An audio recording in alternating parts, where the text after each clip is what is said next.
You won't believe what happened when I decided to shut off my own water at my house.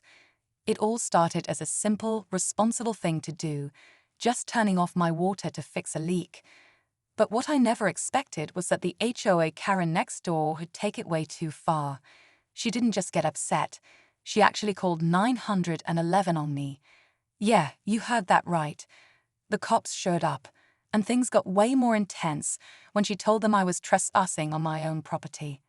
Can you imagine being accused of something so ridiculous in your own home? This story isn't just about a water shutoff, it's about how quickly things can spiral out of control with the neighbors, the HOA, and even the police involved. There's a lot more to this drama than meets the eye, including the real reasons behind her call and what the officers thought when they arrived. I'm going to walk you through everything step by step, from the moment I turned off the water to the awkward confrontation that followed. But here's the thing, this isn't just a one-sided story. There are some surprising twists that I never saw coming. So stick around, because you won't want to miss what happens next when the cops start asking questions and the HOA Karen doesn't back down. So, a little backstory before things got crazy. My neighborhood has a pretty strict HOA, and Karen is, well, known around here for always being on everyone's case. She's the type who watches the neighborhood like a hawk and isn't afraid to complain about the smallest things.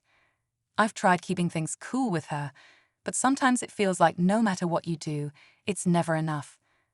When I noticed the leak under my kitchen sink was starting to cause problems, I figured the safest move was to shut off the main water supply until I could fix it properly. Simple, right? But apparently, Karen didn't see it that way. Maybe it was the timing or something else, but the moment I turned the water off, she rushed outside and started yelling that I had no right to do that. Then she did the unthinkable. She called 911. When the cops arrived, things got even stranger. She claimed I was trespassing in a place where I've lived for years. The officers looked confused, but Karen was insistent. I could feel the tension rising, and honestly, I was just trying to stay calm. There's a part of me that still wonders why she was so quick to escalate this. Was it really about the water, or something deeper? As the cops started asking questions, the story took a turn I didn't expect. What happened next will surprise you. As the cops stood there, listening to Karen's claims, I couldn't help but feel completely baffled. Trespassing? On my own property? It didn't make any sense. I tried to explain that I was just fixing a leak, and that turning off my water was necessary to avoid flooding or worse damage. But Karen kept interrupting, raising her voice and painting me as some kind of troublemaker. It felt like she was trying to make me out to be the bad guy, even though I was just trying to take care of my home. The officers exchanged glances, clearly unsure about what to believe.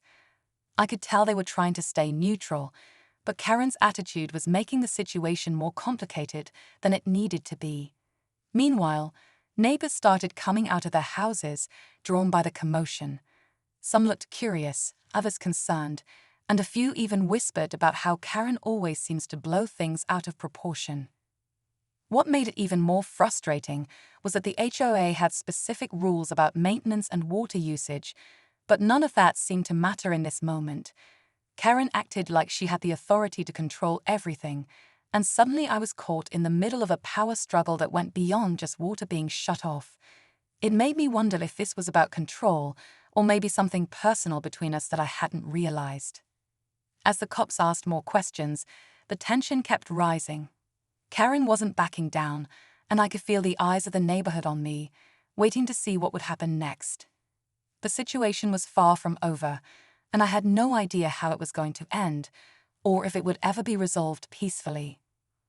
The cops started asking me more detailed questions, trying to figure out if there was any real threat, or if this was just a neighbor dispute blown out of proportion. I could feel my heart pounding as I explained everything calmly, hoping they would see reason. But Karen kept cutting in, her voice sharp and insistent, painting a picture that I was somehow breaking rules, ignoring HOA guidelines, and acting suspiciously on the property. It was like she had rehearsed this story, and the more she spoke, the harder it was to get a word in. The neighbors watching from their doorways grew quieter, the tension thick in the air. I caught a few stares, some sympathetic, others judging, like they were waiting for a sign of who was right or wrong. I glanced back at Karen, who seemed more determined than ever, almost as if this was about proving a point rather than the water shut off. That's when I realized this wasn't just about a broken pipe or HOA rules anymore. There was something deeper fueling her anger, and I wasn't sure I wanted to find out what. Then things took an unexpected turn. One of the officers asked Karen if she had actually tried to talk to me before calling 911. Her answer was defensive and vague, and the officer looked unconvinced. The mood shifted, but the situation was far from calming down. I could feel the weight of the moment pressing down on me. The cops had to decide what to do next, and I was stuck waiting, caught in the middle of a conflict I never wanted. The silence stretched on, thick with uncertainty. What would happen when the cops made their call? Would Karen get her way, or would the truth finally come out? I knew the next few minutes could change everything, but I had no idea which way it would go.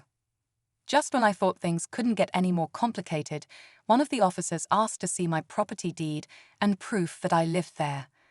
I fumbled through my wallet, handing over my ID and the paperwork I always keep for situations like this.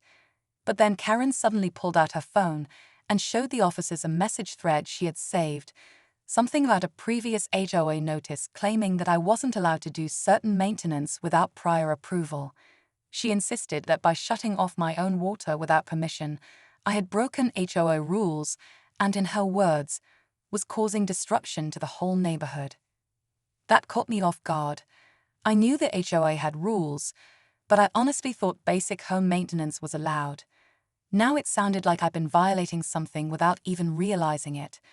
The officers looked back and forth between me and Karen, and I could tell the confusion was growing. Suddenly, the whole situation felt like more than just a water shutoff or a simple neighbor dispute. It was about authority, control, and maybe even personal grudges within the HOA. Then came the kicker. One of the officers mentioned that they had received another call about suspicious activity earlier that week from a neighbor who also had issues with me. I was stunned. Suspicious activity. What was going on? Karen smirked slightly, like this was all part of the bigger plan she had been building for a while. At that moment, I realized this wasn't just about water or trespassing anymore.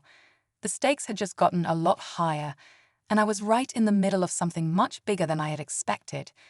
What would the cops decide now? Would they believe me, or was Karen's story going to paint me as a real problem in the neighborhood? The tension was unbearable, and I knew the next moves could change everything. The tension in the air was thick as the officers reviewed the documents and listened to both sides. I could feel my hands shaking slightly, hoping they'd see that I was just trying to fix a leak and not cause trouble. After a few moments, one of the officers spoke up. He said that while the HOA might have certain rules, there was nothing illegal about shutting off water on your own property to prevent damage. He explained that Karen's claim of trespassing didn't hold since I was clearly on my own land. It felt like a small victory, but then came the unexpected part. The officer also mentioned the other suspicious activity call from earlier that week. I was ready to deny everything, but then they shared that it was actually a false alarm. Another neighbor had mistakenly reported some late-night noise, which turned out to be harmless. The officers decided that Karen's call was more about personal conflict than any real threat. They warned both of us to keep things civil and reminded Karen that calling 911 should be reserved for emergencies, not neighborhood disputes. Relieved, I thought the ordeal was finally over. But as the officers packed up, Karen dropped a bombshell.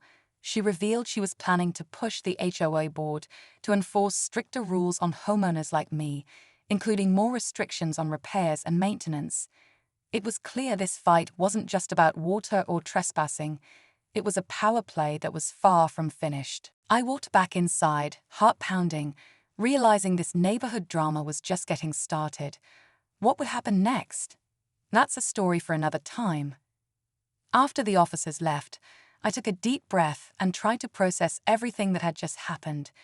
It was a relief to know that I wasn't in any legal trouble and that my right to manage my own property was recognized. Still, Karen's parting words about pushing for stricter HOA rules lingered in my mind. It was clear this wasn't just about a simple water shutoff or a misunderstanding. It was about control and power within the neighborhood. That realization made me more determined to stay informed about HOA policies and to stand up for my rights as a homeowner. Over the next few days, I talked to some neighbors who shared their own experiences with the HOA and with Karen. It turns out I wasn't the only one who felt like the rules sometimes went too far or were enforced unfairly. But I also learned that staying calm, communicating clearly, and knowing your rights can make all the difference when things get tense. This whole experience taught me a lot about how quickly everyday situations can escalate and the importance of staying level-headed. If you're ever in a tough spot with your HOA or neighbors, remember to keep your cool and don't be afraid to speak up. Thanks for following along with this story. I hope it helps anyone dealing with similar issues. Stay tuned for more and take care out there.